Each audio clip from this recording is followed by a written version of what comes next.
everybody. I'm Tracy Tucker, and welcome to the Who is in My Genes podcast, where we share adventures in exploring family trees, including tips for researching your own family tree, stories about discoveries, DNA testing and matches, and lots about adoptee searches and advocacy, because we believe everyone has a right to know who is in their genes.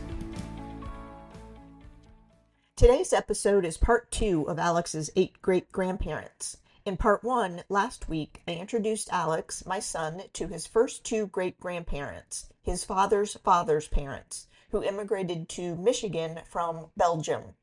In this episode, I'm introducing him to his father's mother's parents, who immigrated to Michigan from the Netherlands. Before we get started, since you're listening, I'm offering a pre-summer sale on all research services. Use code SUMMER, SUMMER, to get 10% off when you check out on the Who is in My Genes store, or mention it if you purchase something directly from me at Traci, that's TRACI, at whoisinmygenes.com. The coupon can be applied to any service in the store, including DNA match analysis, family tree research or audits, family tree posters, or family history projects. You can make purchases directly in the store or via email. I'll put the store link and email address in the show notes for you. Now, on to part 2 of Alex's 8 greats, featuring great-grandparents 3 and 4. Enjoy.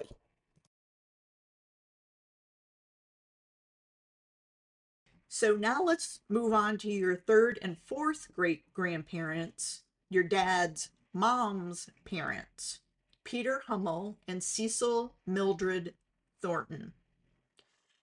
Peter Hummel was your Grandma Bev's father. Peter's parents, Peter Hummel Sr. and Joanna Christina Opperly, were born in Middelharnis, South Hollands, the Netherlands. What is really interesting to me about this is that, and we're looking at a map here, as the crow flies, Middelharnis seems to be less than 100 miles from Bovikirk, Belgium. I was about to say, it looks about a 20-minute drive from one to the other. Yet, these families come together in Michigan in the United States. Isn't that amazing? What do you think of that? It fits all those classic family stories of people meeting from around the world in America at this time period and seeing that this is the result. It is. It's very fascinating. Cool. Very cool. So Peter's parents married in Middelharnis about 1877, and this is the reason I'm bringing them into the conversation. In 15 years, by early 1892, had 14 known children. What about the unknown children? They're unknown. 6 of those 14 died as infants. Of those babies who died, hang with me here for a few minutes. 1 was named Dirkje, 1 Juiced, 1 Juiced. I know that's so funny. You can laugh. Let's carry on. Joost. Okay. 1 Johannes George Erhard, and 3 were named Martje. And I mention this because all these names except Juiced, which I could tell was your favorite, were reused. In early 1892, another ship picture we have here, Peter Sr. and Johannes Opperly, age 68, who was probably Johanna's uncle, and their 8 living children, Willem, Aaron, Leendert, Dirkje, Martje, Sietje, Neeltje, and Johannes George Erhard, an infant, sailed from Rotterdam aboard the SS Maasdam with the intention of going to Grand Rapids, Michigan. The Maasdam, originally called the Republic, was an ocean liner built in 1871 for the White Star Line, during which it was described as a floating palace. It doesn't look like one in this picture, but we'll just have to take their word for it. In 1889, it was sold to the Holland America Line, which you may now know as a cruise line, and was renamed the Maasdam. As the Maasdam, it could carry about 1,000 passengers. They arrived in New York on June 22nd, 1892, and made their way to Grand Rapids, Michigan. A month later, Johannes George Erhard, the second baby with that name, just a few months old, also died. A year later, another boy was born and was named Johannes George Erhard. This name was important to them because it was Johanna's grandfather's name, who would be your 4 times great grandfather. Aaron and Leendert were named after Johanna's father, who was Aaron Leendert Opperly. Peter Jr., your great grandfather, was born 2 years later on December 2nd, 1894, in Grand Rapids.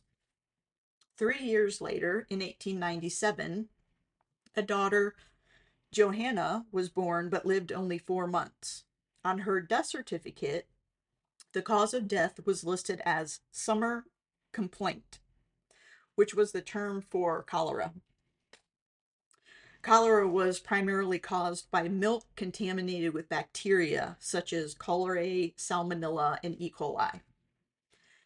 In 1901, another Johanna was born. And in 1902, yet another daughter was born on March 23rd, but she only lived 1 day. In case you've lost track, Peter Sr. and Johanna had a total of 19 children that we know of. Guys, you should see the look on Alex's face. I'm showing him a list of all the 19 children.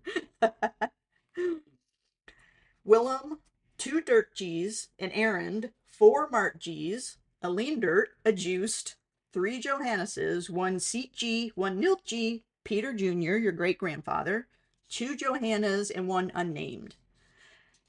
9 of these died as infants, leaving 10. Of the remaining 10, 3 are missing. Missing meaning I've been unable to figure out what happened to them. The Dirkji that immigrated with them, the 3rd Johannes, and Johanna C.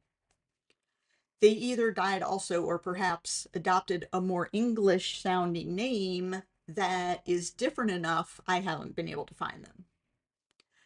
The last 7 I have traced into adulthood, including your great-grandfather Peter Jr., obviously. Of those, all but your great-grandfather Englishized their names. Willem became William, Arent Leendert became Edward Leonard, Leendert became Leonard, Mart G became Maria, Seat G became Sadie, and Nilt G became Nellie or Helen. I have not been able to find them in the 1900 census, but in 1910, at age 15, Peter lived at 558 North Ionia Street in Grand Rapids and worked as a machine hand in a factory. He lived with his parents and 3 youngest sisters, Sadie, who was originally Seat G, Nellie, who was Nilt G, and has also been found in records as Helen, and Johanna. Peter Sr. had been naturalized by this time, but was not working, nor was Johanna. Sister Sadie, age 21, was the forelady at a candy shop. Sister Nellie, 20, was a laundress, and Sister Johanna, age 9, was attending school. Peter Sr. died the next year at age 57 in December of 1911 of a heart attack. He was buried at the Fair Plains Cemetery in Grand Rapids. Some information I've found suggests that Mom Johanna remarried in 1912 and then died in 1919. However, she's found under this suggested new surname in Grand Rapids in the 1930 census, so both can't be true. The surname is pretty unique, so I need to work on that a little bit more to figure out what happened there. Peter registered for the World War I draft at age 22 in Baker County, Oregon, where he was a farmhand employed by Charles H. Libby. No idea how he got to Oregon, but he enlisted in the U.S. Navy on August 27th, 1917. He is described as of medium height with blue eyes and brown hair. And here we have a picture of your great great grandfather, Peter Hummel. What do you think of that? It's interesting because I've heard, growing up, excuse me, stories about Peter, and now getting a little history on him is it's helping fill in some gaps. So it's very interesting. I think he looks like really cute in this picture. Like he's wearing, it looks like he's wearing like chaps and boots and a bandana. Like probably if you dress like that today, you'd be accused of being in a gang.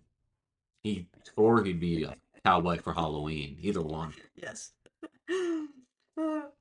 So Peter served 2 years during World War I as a Navy seaman on the destroyer Beale. He then arrived in New York on the SS Megantic on October 9th, 1918, having sailed from Liverpool on September 28th.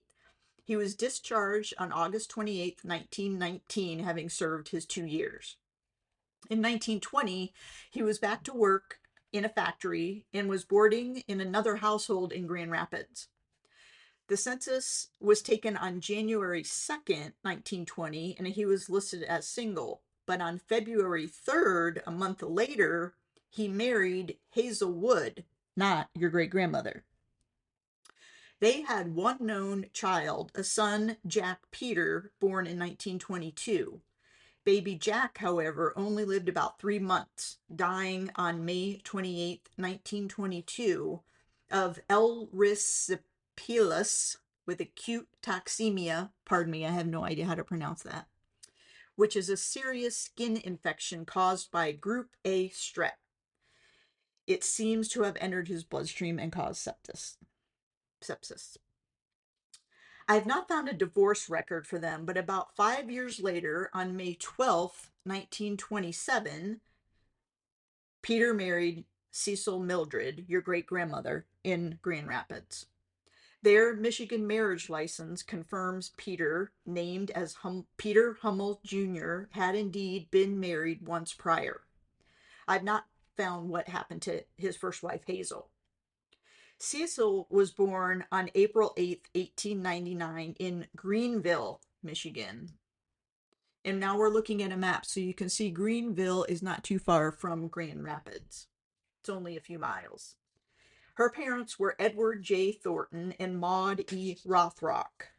Father Edward was a carpenter born in Michigan to a father who was either from New Jersey or Canada, depending on what record you're looking at, and a mother from Canada. Cecil had an older brother, Glenn, who died at about 11 years of age in 1908. An older sister, Carrie, born in 1896, had died in 1899. In 1900, they lived at 1 Clay Street in Greenville. This census states Edward was born in Canada and that he was naturalized. But we do have a birth record also from Mecosta, Michigan, that he was born there. Confusing. In 1910, when Cecil was 11, they were at 108 State Street in Greenville, and Father Edward was a machinist. And in 1920, they were at 108 North Lafayette Street in Greenville, which may have been the same house, but perhaps the street name changed. Father Edward was a pattern maker at the ironworks. An article on May 10th, 1927, in the Grand Rapids Press states, "Girls entertain bride-elect," and reads in part, "For Miss Cecil Thornton, whose marriage to Peter Hummel will take place Thursday, Miss Sigrid Lindberg and Miss Alice Tenkate entertained with a china shower Monday evening at the home of the former. The evening was spent in playing games," and the article lists the other guests. Isn't that cute? Can you believe they put this kind of stuff in the paper? Talk about a small town. Well, you know, the printed newspaper and gossip used to be the only way you found out about these things in the olden days. They didn't have social media. So I wonder if they would report this themselves and tell the newspaper about it. Perhaps. Or, they also could have just had reporters with those little pocket notebooks and pencils running around, and anytime they heard something, they would start asking questions. The original Twitter. When Cecil and Peter were married, she was working as a stenographer at a trucking company. A 1930 city directory lists them at 2444 Roseview Drive in Toledo, Ohio, with Peter working as a salesman for F.R. Morgan. By the 1930 census, when Peter was 35 and Cecil was 31, they were living in Washington, Ohio, where Peter was a real estate salesman and Cecil was no longer working. They had one infant daughter, Beverly, your grandma. Another daughter was born a few years later. So, what do you think of him being a real estate salesman? It's got to connect to the plot of land somehow. Well, it could, but what I was thinking was your grandmother was a real estate agent. So she could have inherited that sort of inclination Right. from her. Her Yeah. dad was also a real estate agent. Never knew that. Why? Yeah. By 1939, they had left Ohio and were back in Michigan. A 1939 city directory lists them at 231 Hill, with Peter working as a salesman for C.A. Ferguson Realty Company. In the 1940 census in Lansing, Michigan, Peter, age 45, was a building contractor. He registered for the World War II draft at age 47 on April 27, 1942. The card describes him as 5 feet 6 inches tall, 122 and a half pounds, with brown hair, blue eyes, and a ruddy complexion with a scar below his left ear. I've not found any evidence that he had to actually go and serve. 1945 and 1948 city directories list Peter and Cecil at 317 South Pennsylvania Avenue in Lansing, with Peter as a salesman at Young Brothers and Daly. Surprisingly, this company, a home improvement and landscaping business, is still in operation today. Wow. They have been open continuously in downtown Lansing for more than 130 years, since 1893. So I found this company online, and Alex is looking at some pictures from their website that they had out there. If you're interested, it's ybdonline.com for Young Brothers and Daly. In 1950, your great grandparents were at 218 State Street in Greenville. Peter was a real estate broker, and Cecil was working part time doing typing and bookkeeping for his business.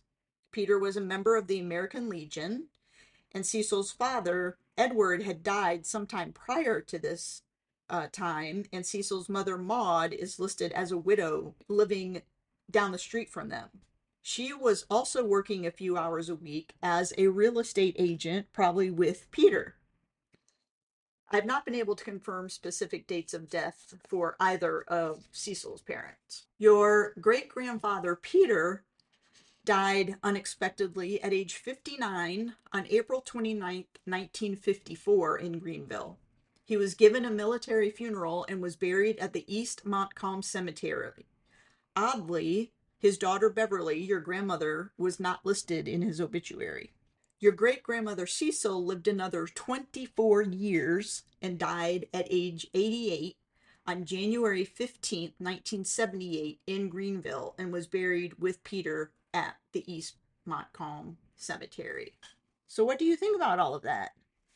It's fascinating to get historical context to things that I've learned and heard about growing up at the dinner table. So being able to piece together some of the connections, be it the realty and that sort of guiding my grandmother's life and the way she acted, it's very fascinating to see the historical context of how our family became what it is. Yeah, because her entire career, she was a real estate agent. I Exactly. mean, that's what she did. So she followed in her father's footsteps Mm-hmm. that way. Very cool. Neat. So, What does it make you think about? And do you see yourself in any of these ancestors or any of them in you?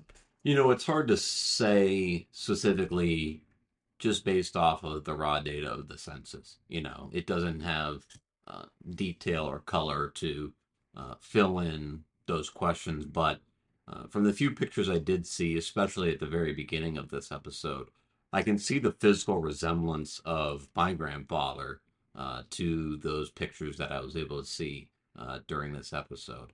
Um, but the one overarching thing is the context of a family, just as so many others did, finding their way through the new world to a new country, and seeing all the different ways that it could have gone and all the different locations they could have ended up.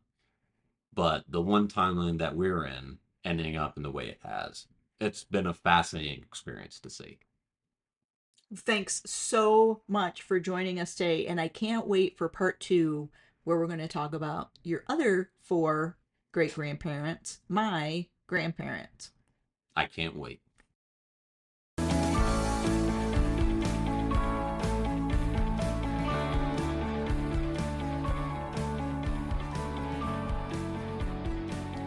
Thank you for listening to the Who Is in My Genes podcast with me, Traci Tucker. If you enjoyed it, please give us a great review to help others find the show, and follow us to get notified of new episodes. Visit us online at whoisinmygenes.com for all the ways we can help you find out who is in your genes, and follow us on Instagram for the images we mentioned in the show. Links are in the show notes. Join us next week for a new episode of Adventures in Exploring Family Trees.